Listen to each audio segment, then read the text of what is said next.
declaraciones de Jesús encontradas en el Evangelio de Juan, donde él dice, yo soy. La comunidad judía, hebrea, donde él se movía, entendía muy bien esta declaración. Es una declaración que hace eco desde el Antiguo Testamento, donde Jehová dice, yo soy, ¿verdad? Yo soy el que soy.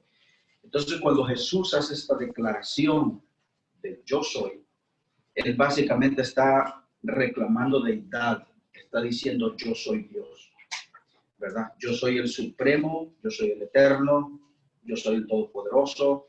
Entonces en Juan nosotros encontramos 7 declaraciones como esta.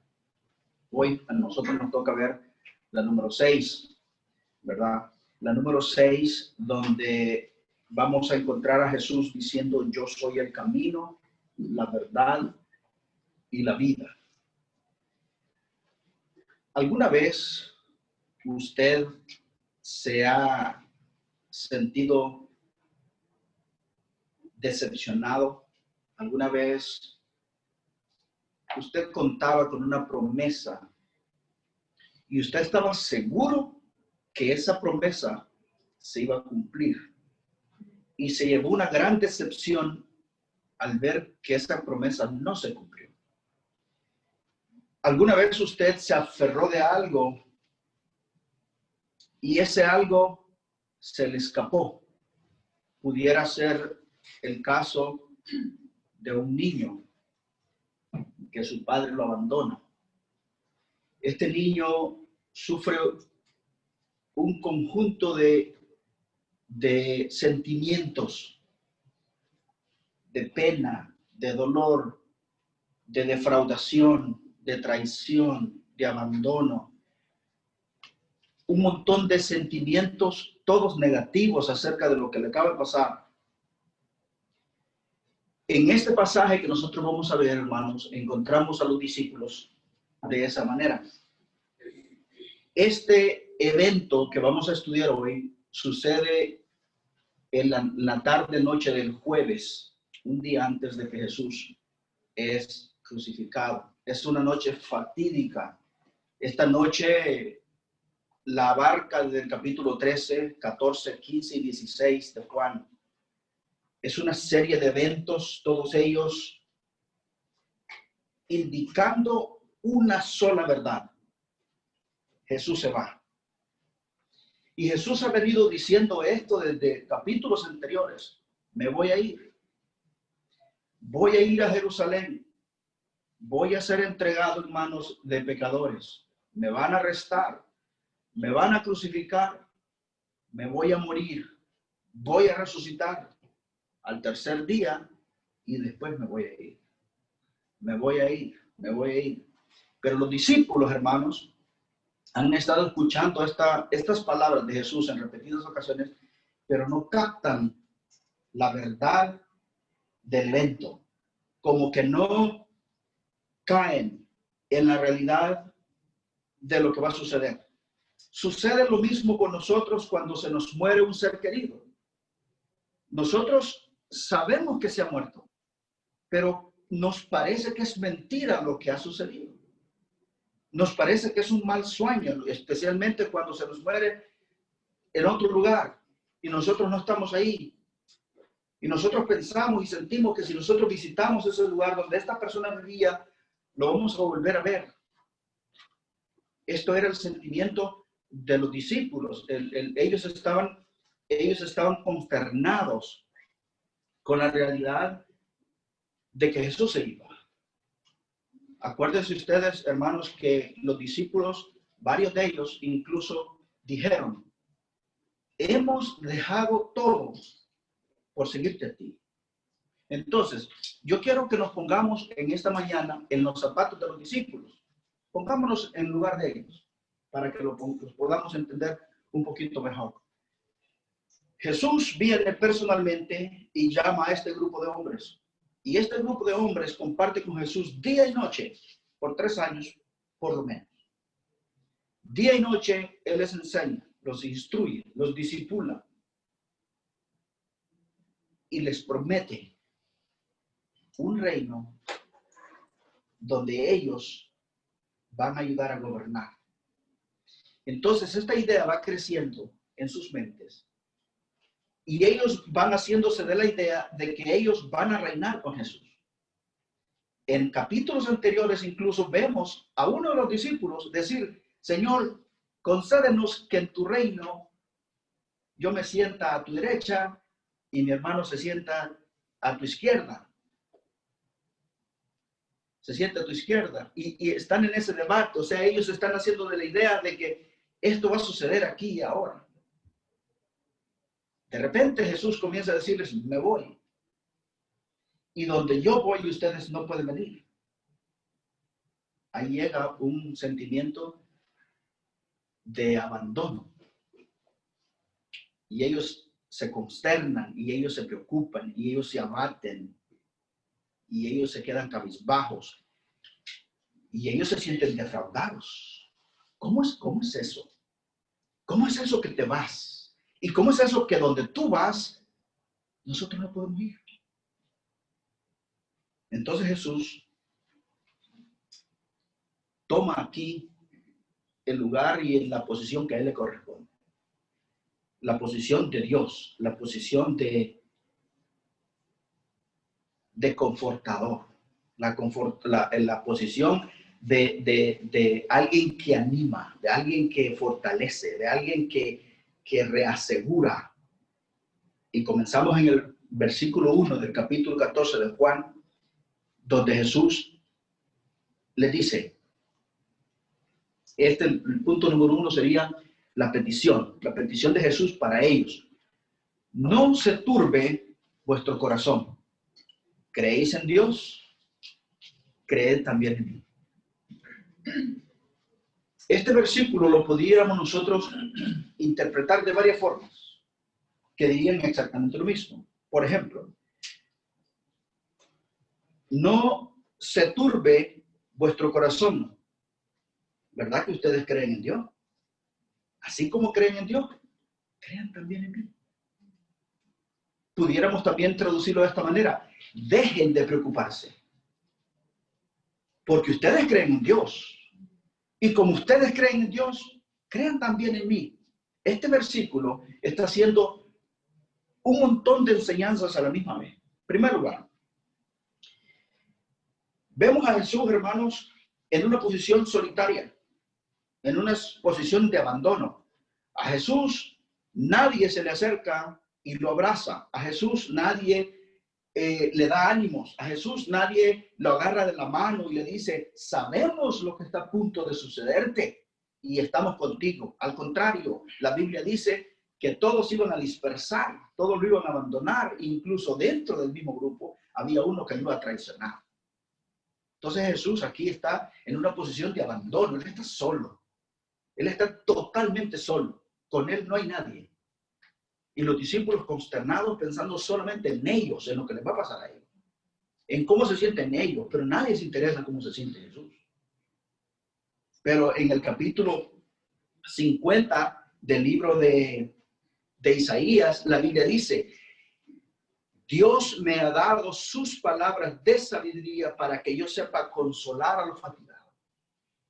Fíjense, Dios me ha dado sus palabras de sabiduría para que yo sepa consolar a los fatigados. En otra versión dice, para que yo sepa hablar palabras de confort en el momento adecuado. Entonces, y ese capítulo 50 dice ahí, esa es una profecía acerca de Jesús. Entonces, vemos nosotros aquí dos cosas, hermano. Primero, Jesús está solo. Segundo, Jesús en este mismo versículo, él está mostrando que él es Dios. ¿Por qué está mostrando que él es Dios? Porque él les dice, ustedes creen en Dios. Lo está asegurando. Les dice, ustedes creen en Dios. Él sabía que ellos creían en Dios. Un Dios, hermanos, que no habían visto. ¿Sí o no? Los discípulos no habían visto a Dios. Nunca vieron a Dios. Pero confiaban en él, creían en él, y Jesús lo está rectificando aquí, lo está asegurando. Le dice, ustedes creen en Dios. Ustedes creen en Dios que no han visto. Nunca lo han palpado. Nunca han hablado con él.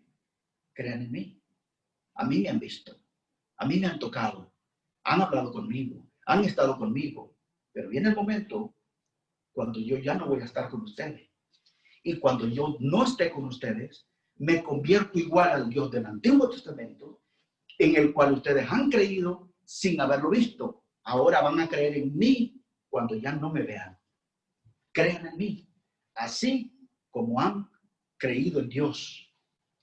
Entonces este versículo, aparte de darles conforte a los discípulos, también está probando que Jesucristo está en la misma posición del Padre, en el sentido divino. No se turbe vuestro corazón. Creen en mí. Crean en Dios. Crean también en mí. Esto da a conocer, hermanos, acerca de lo que Jesucristo en ese momento estaba en un punto súper bajo.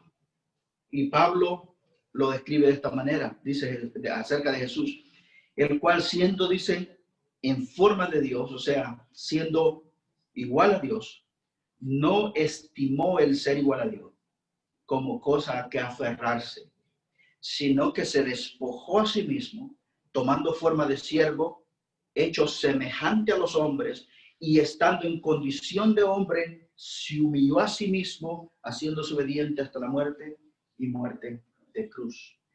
Aparte de la muerte de Jesucristo, este es el punto más bajo donde él había caído. El punto más bajo de humillación, el punto más bajo de soledad, un punto donde nadie va a estar con él. Lo arrestan y todos salen como ovejitas, cada uno por su camino, corriendo. El pastor es arrebatado y las ovejas se dispersan. Nadie quedó ahí. Entonces, hermanos, los discípulos están todos en la misma posición de Tomás. ¿Cuántos de nosotros hemos escuchado que a Tomás le faltaba fe? Todo el mundo, ¿verdad? La fe de Tomás, aquella fe que si no ven, no creen. En este caso, hermanos, todos los discípulos estaban igual a Tomás, porque ninguno de ellos creía. Sucede algo increíblemente milagroso después de la resurrección de Cristo. Cuando estos discípulos se llenan del poder del Espíritu Santo y son transformados de modo que dan su vida por la fe. Pero en este momento, todos ellos cuestionan la verdad acerca de lo que está sucediendo.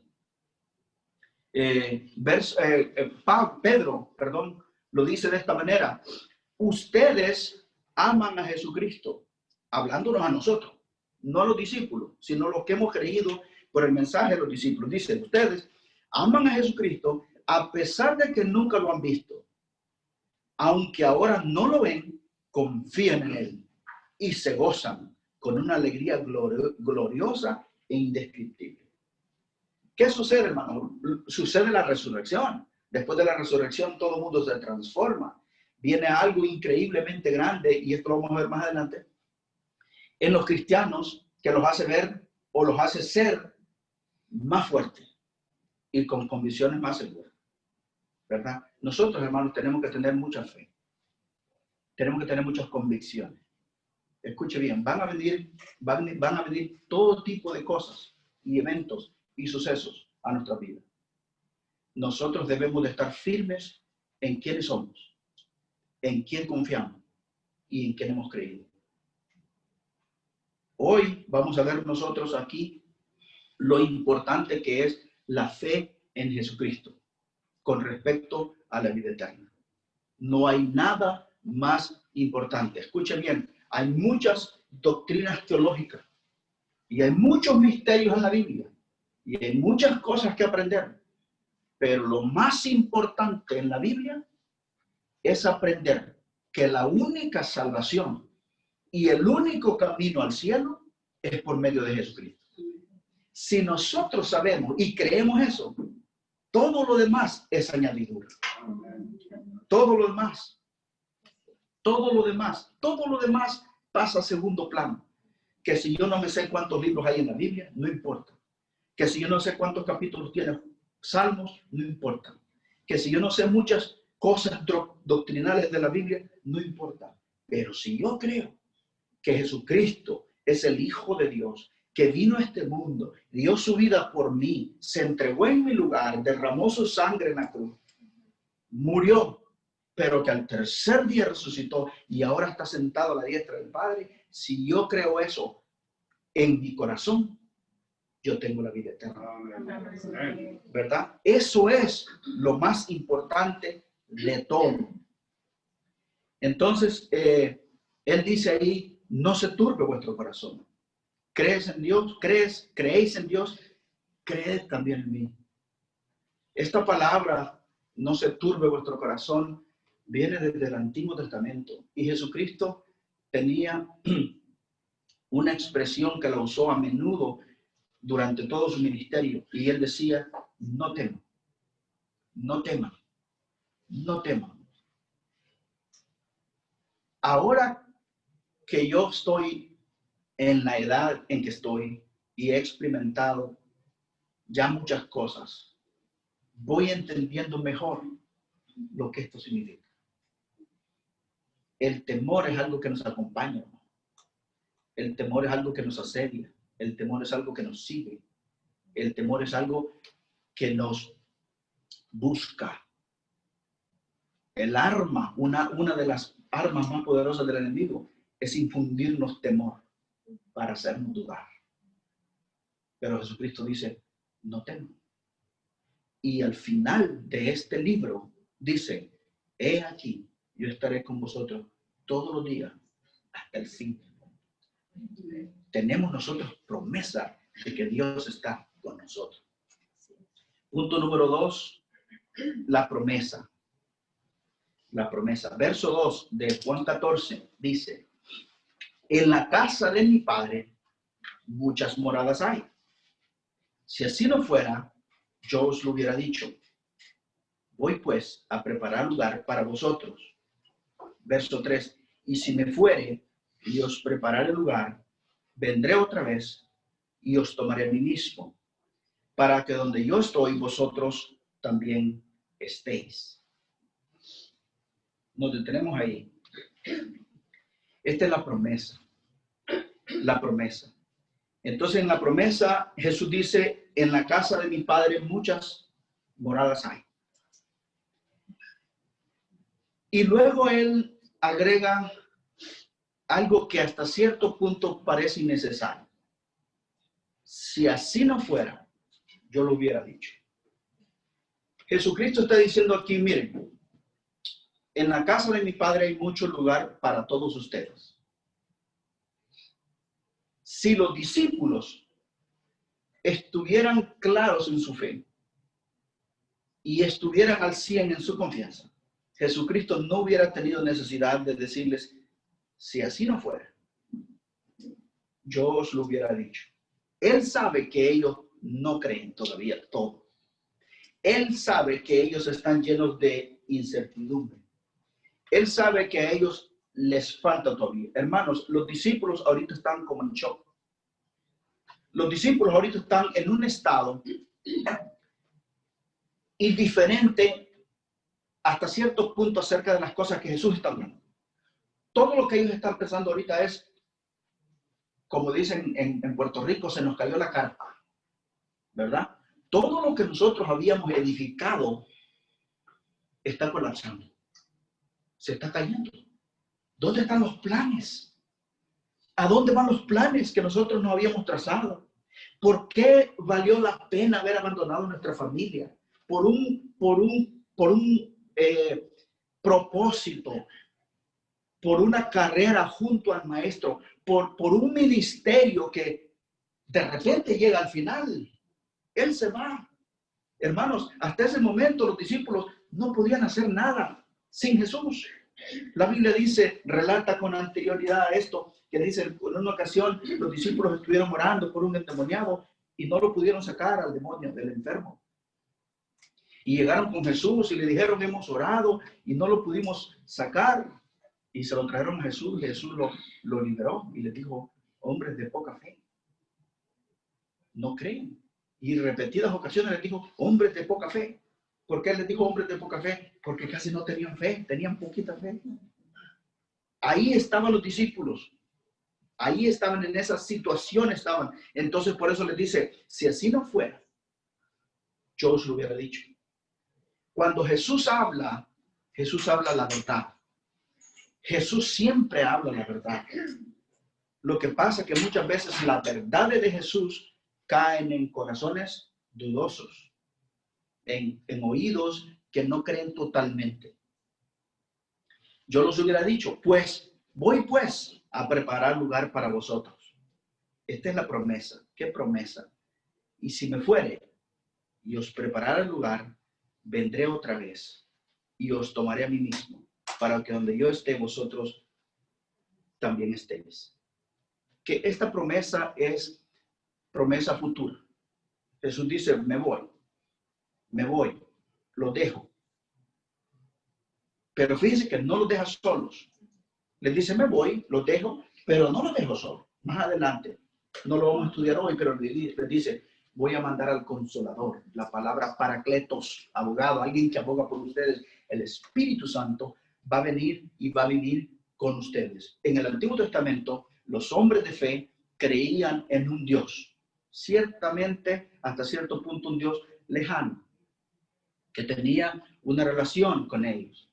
Después viene Jesús, camina con los discípulos y ellos se encuentran con un maestro que tiene una relación personal física con ellos. Una relación de tú a tú, una relación de verdaderamente personal, porque caminaban con él, lo tocaban, lo sentían, lo oían respirar, lo abrazaban, lloraban con él, se reían con él, caminaban, se cansaban, descansaban, andaban predicando con él, sanaban a los enfermos, pero de repente Jesús les dice, me voy, pero no lo voy a dejar solo. ¿Qué puede ser mejor que estar con Jesús a la par? Mejor que estar con Jesús a la par es tener al Espíritu Santo dentro de nosotros. Entonces les dijo, yo me voy, pero no los dejo solos. El Espíritu Santo vendrá y vivirá en ustedes. Por eso que les dice, si ustedes ven que yo he hecho muchas cosas, mayores cosas harán ustedes. ¿Verdad? No mayor en rango, sino mayor en cantidad, porque Jesucristo se movió dentro de Israel. Dicen que la Fuerza Aérea de Israel, cuando vuela en lo que es lo ancho del país, solamente pueden volar 2 minutos y medio antes de pasarse a la otra frontera o salir al mar, ¿verdad? Porque es un país muy pequeño, son 8,000 kilómetros cuadrados. Es un país muy pequeño. Y Jesucristo solamente, al norte del país, solamente salió unos pasos del país de Israel durante su ministerio. Todo su ministerio fue dentro de Israel. Entonces, las cosas que él hizo físicamente, personalmente, no se pueden comparar con lo que ha hecho los que han creído en su nombre a través de todos los tiempos, ¿verdad? Solamente Bill Graham alcanzó a millones de personas para el evangelio. Entonces, cuando les dice van a hacer mayores cosas que yo, está hablando de que por medio del Espíritu Santo que habita en nosotros, tantas personas a través de todo el mundo harán miles y miles de obras que él personalmente dentro de ese territorio por más o menos 3 años no hizo. A eso se refería él. Entonces, dice acá, yo se los hubiera dicho, voy a preparar lugar para vosotros.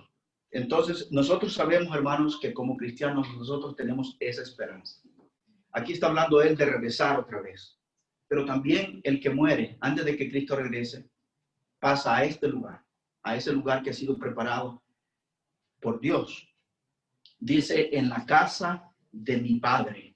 Muchas veces la casa del Padre se refiere al templo.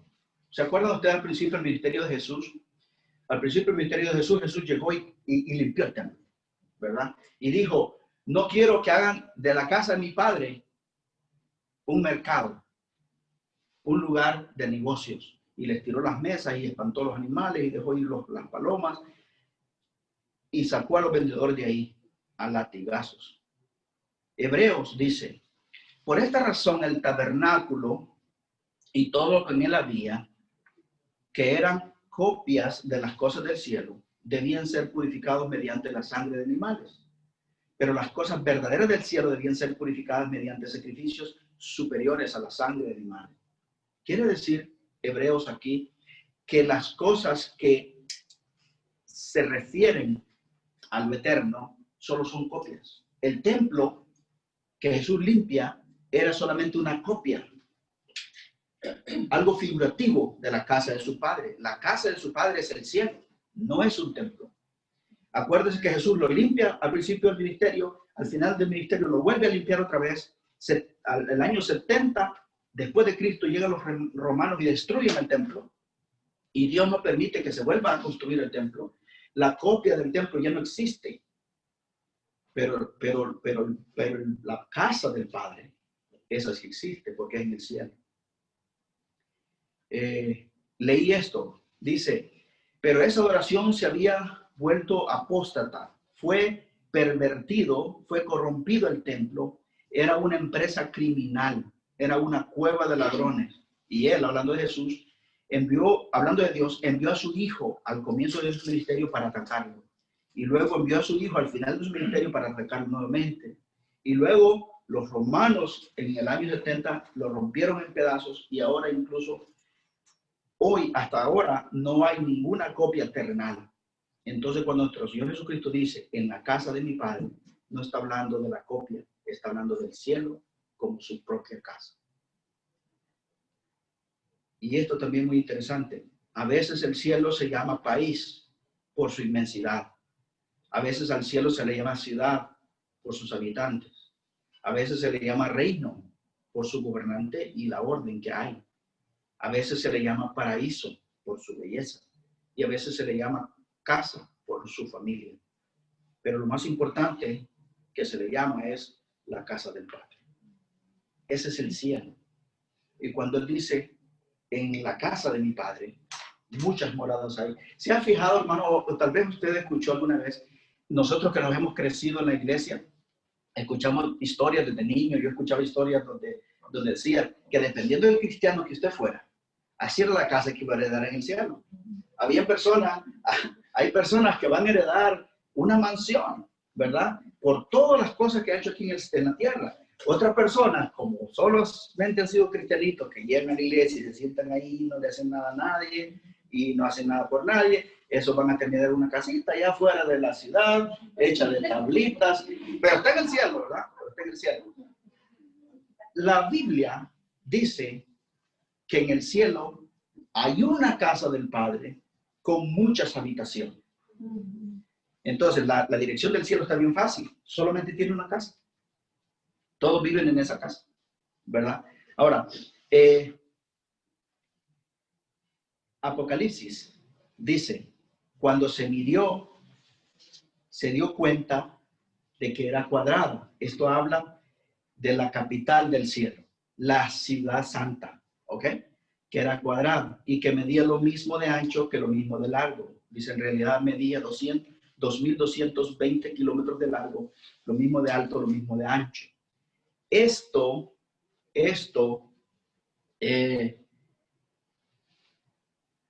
un ingeniero de Australia le sacó cuentas, ¿verdad? Le sacó cuentas y en esa cuenta que él sacó, el ingeniero apellido Thomas calculó que 2.220 kilómetros a lo largo, lo ancho y lo alto equivale a 1.500 millas cúbicas. 1.500 millas cúbicas. Sería más o menos 2.25 millones de millas cuadradas. Y para que nosotros tengamos una mejor idea de esto, 1.500 millas cúbicas es lo que la ciudad capital del cielo mide. Houston mide 42 millas cúbicas. 42 millas cúbicas y el cielo mediría, la capital del cielo medía 1.500 millas cúbicas. Estimó este ingeniero que podría albergar fácilmente a 1 billón de personas. 1.000 millones de personas. Dice, es curioso hacer este tipo de cálculo, pero recuerde que los cielos nuevos y la tierra nueva son infinitos. Esto solamente se refiere a la ciudad capital, a la Nueva Jerusalén. La Nueva Jerusalén en la Biblia es descrita como un lugar, como un cubo. Cada piso tiene 12 pisos y cada piso es hecho de una piedra preciosa distinta. Tiene 12 entradas. Cada entrada es hecha por una perla, está compuesta por una sola perla. dentro o en el centro de esta ciudad, dice, está Dios, está el Cordero de Dios. La gloria de Dios emite luz. Y de esa luz pasa a través de todas estas piedras preciosas y al ver la ciudad de lejos, emite colores distintos para todos lados. Esto usted lo puede ver en el capítulo 21 de Apocalipsis. Es increíble la forma como la Biblia describe la casa del Padre. Y Jesús dice, si me fuere, os prepararé el lugar, vendré otra vez y os tomaré a mí mismo, para que donde yo estoy, ustedes también puedan estar. ¿Le gustaría a usted vivir ahí? Solo hay una manera para poder llegar a vivir ahí, y es creyendo en Jesucristo. Verso 4. Y sabéis a dónde voy, y sabéis el camino. Verso 5. Y Tomás le dijo, Señor, no sabemos dónde vas. ¿Cómo podemos saber el camino? Sabe que yo me alegro que Tomás le haya hecho esa pregunta. Yo me alegro que Tomás tuvo valor de pararse y decirle, Señor, soy ignorante. Y sabe que eso cuesta. Eso cuesta. Hay personas que no aprenden porque tienen vergüenza de preguntar. Es cierto. A mí me ha pasado. A veces yo me he quedado con dudas por tener pena de preguntar. Es mejor salir de la duda. Y me alegro que Tomás se haya puesto de pie y le dijo, Señor, si no sabemos a dónde vas, ¿cómo sabemos el camino? Y esto es lógico, ¿no? Porque, por ejemplo, si yo le digo a mi esposa, mira, voy a salir, ahí me alcanzas tú. ¿Cómo me va a alcanzar si no le digo para dónde voy? Pero si yo le digo, mira, voy a ir al HIV de la barca y el 290, me alcanzas ahí, entonces ella sabe dónde ir. Entonces Tomás le dice, si no sabemos para dónde vas, ¿cómo vamos a ver el camino? Y yo quiero que pongamos atención a algo. Dice, no sabemos. ¿Sabe qué significa esto, no? Que Tomás está hablando en nombre de los otros discípulos. Y ninguno de los otros discípulos se paró para decir, hey, no sabemos, me suena conjunto, yo sí sé para dónde va. ¿Por qué le estás diciendo que no sabemos? ¿Sí me explico? O sea, nadie se hizo cargo. Todo el mundo estaba ignorante. Nadie sabía para dónde iba Jesús. Dice, no sabemos dónde va. ¿Cómo vamos a ver el camino? Y aquí nosotros entramos al punto principal y al corazón de esta clase, de esta lección. Verso 6. Jesús les dijo, yo soy el camino, la verdad y la vida. Nadie viene al Padre si no es por mí. Es la verdad absoluta de las verdades absolutas en toda la Biblia. Es una verdad tan absoluta que no tiene sustituto. No hay. Hebreos dice, no hay otro redentor que no sea Jesús. Porque no hay otro nombre bajo el cielo dado a los hombres en quien podamos ser salvos. Solamente en Jesús. Solamente en Jesús. Hermanos, las religiones son totalmente inservibles. Las religiones no sirven absolutamente para nada cuando se trata de la salvación.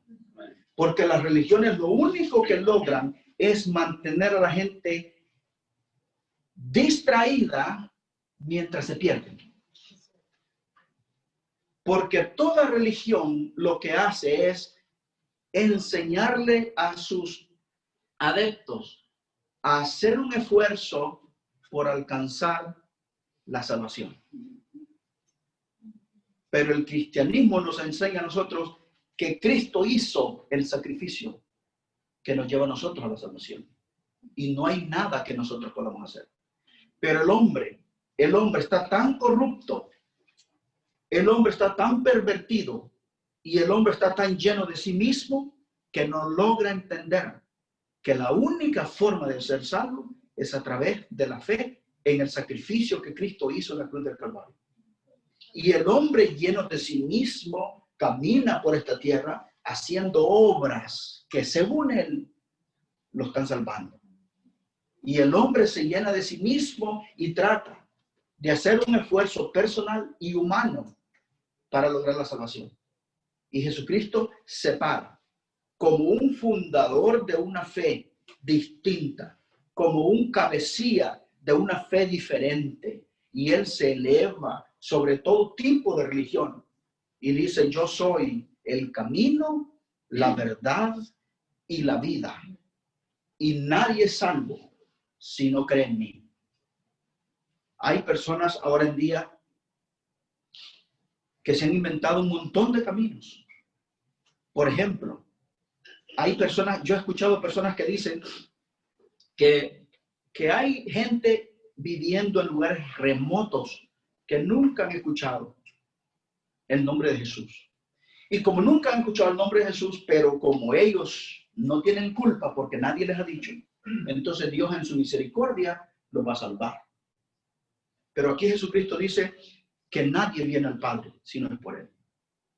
Hay personas que piensan que los judíos, solamente porque son una nación privilegiada, se van a salvar solamente por ser judíos. La Biblia dice que Jesucristo dijo que nadie viene al Padre si no es por él.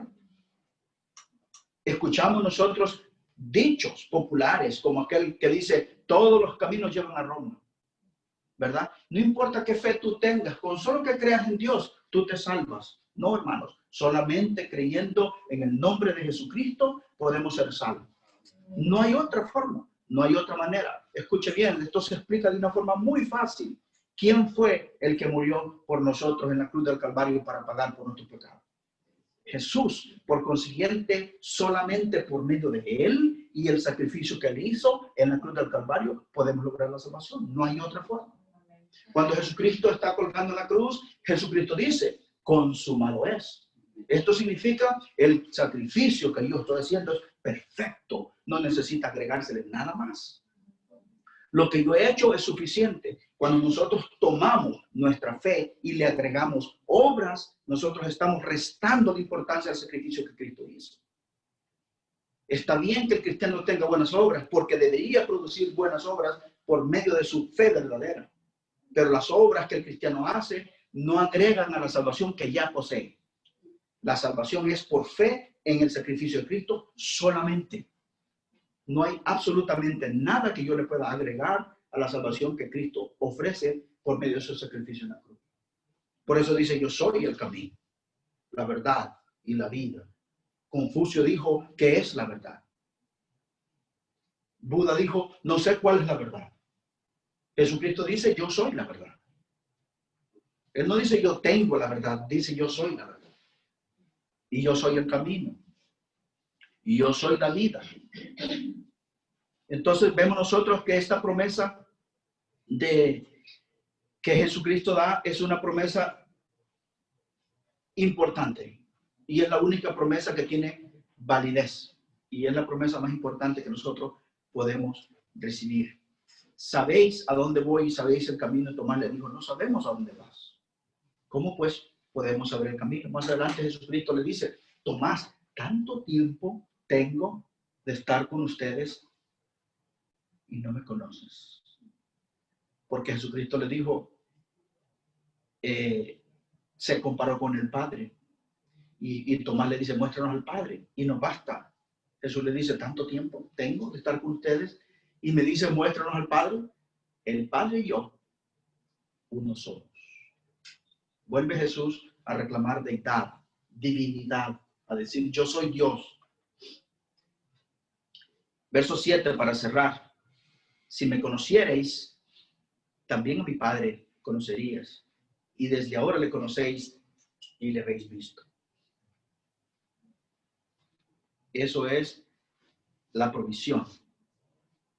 La provisión. El hecho de tener a Jesús como nuestro Salvador. Y aparte de tener a Jesús como nuestro Salvador, Jesucristo dice que dejó a su Espíritu Santo. Hermano, ¿qué es lo que sucede con el Espíritu Santo en la vida de las personas? Una persona nace en pecado. Espiritualmente nace muerta. Físicamente está vivo, pero espiritualmente la persona está muerta. Camina por la vida dentro de sí, en lo más profundo, anda buscando algo. Siempre anda buscando algo que todavía no tiene. Y esto lo inquieta y no lo deja en paz. La persona que no tiene Cristo no goza de paz. Jesucristo dice, yo le doy paz, no como el mundo la da. Mi paz es verdadera. Hay dentro de nosotros lo que se llama espíritu, que esa parte de nosotros, hermanos, es aquella cuando Dios hace al hombre del polvo de la tierra, lo hace del lodo. Lo que está hecho de lodo, lo que está hecho de polvo, es esto físico, esto que usted ve, esto que usted toca. Esto de aquí afuera, hermanos, le gusta aquí, abajo, le gustan las cosas de aquí de la tierra, porque de aquí es, polvo somos y al polvo volveremos. Pero dentro de nosotros existe algo. Dice la Biblia que después de que Dios forma a Adán, le sopla dentro de la nariz espíritu de vida. Entonces el hombre se convierte en un ser viviente. Adán se levanta y comienza a tener conciencia. Ve a Dios, habla con Dios, se relaciona con Dios. Esa parte de nosotros ansía una comunión con Dios. Esa parte quiere una relación con Dios. Entonces, cuando esto físico no se lo permite, hay un conflicto, hay una guerra interna. El hombre no está en paz. Entonces, cuando el espíritu por fin logra vencer la carne y puede entender la situación en la que se encuentra, y el hombre toma la decisión de recibir a Cristo como su único y suficiente Salvador, la Biblia dice que el Espíritu Santo viene y toma morada en él. Empieza a vivir en él y lo hace templo a él. Entonces, hermanos, el hombre se convierte en un ser viviente espiritualmente. El hombre comienza a vivir espiritualmente. Por eso se le llama el nuevo nacimiento, ¿verdad? Entonces el hombre puede gozar de una paz interior. ¿Por qué? Porque ahora el espíritu del hombre y el espíritu de Dios están de acuerdo. Entonces ya el espíritu está tranquilo, porque sabe que está en relación con su dueño y creador, ¿verdad? Entonces, el momento que el hombre muere, lo que sucede es una separación. Separación del espíritu y del cuerpo. El cuerpo vuelve de donde salió, de la tierra, pero el espíritu vuelve a su creador. Entonces, hermano Pablo dice, el estar ausente del cuerpo es estar presente con el Señor. Entonces, cuando nosotros creemos en Jesucristo como nuestro único y suficiente Salvador, al morir, el Espíritu Santo nosotros pasa directamente a la presencia de Cristo, a la casa de su Padre, donde tenemos una morada para nosotros. Pero si esto no sucede y Jesucristo regresa por su iglesia, nosotros somos transformados. Este cuerpo, como nosotros lo vemos ahora, no va a entrar al cielo. Tiene que ser regenerado, perfeccionado, glorificado, porque este cuerpo todavía tiene pecado, ¿verdad? Pero esta es la promesa y esta es la provisión que Él da. Promesa de un lugar y provisión de una salvación. Entonces, vemos nosotros aquí lo más importante de toda esta clase. Si nosotros no aprendemos nada, aprendamos esto. Yo soy el camino, la verdad y la vida, y nadie viene al Padre si no es por mí. Ese es el sexto yo soy. Yo soy el camino. Si nosotros estamos en Cristo, estamos en el camino verdadero. Somos salvos y tenemos garantizado un lugar en el cielo. Amén. ¿Hay alguna pregunta? Una pregunta de Tomás. ¿No? ¿Un comentario? ¿Una crítica? Padre, te damos gracias porque tú eres bueno. Te bendecimos, Señor. Gracias porque un día tú tuviste la misericordia de tocar nuestras vidas y de hacernos ver en la situación en la que nosotros nos encontramos. Nos mostraste el error en el que caminábamos y nos alumbraste con tu luz. Y nuestra vida pudo ser cambiada por medio de la fe que ahora practicamos. Esa fe en que tú enviaste a tu Hijo a la tierra, a que viviera una vida perfecta en nuestro lugar, una vida que lo llevó a la cruz, a dar su vida por nosotros. El santo muriendo por los pecadores, el que no debía nada, pagando la deuda de los culpables. Nosotros nos aferramos a esa fe, a que tu Hijo Jesucristo murió en la cruz del Calvario en nuestro lugar, pagando así una deuda que nosotros debíamos, no Él.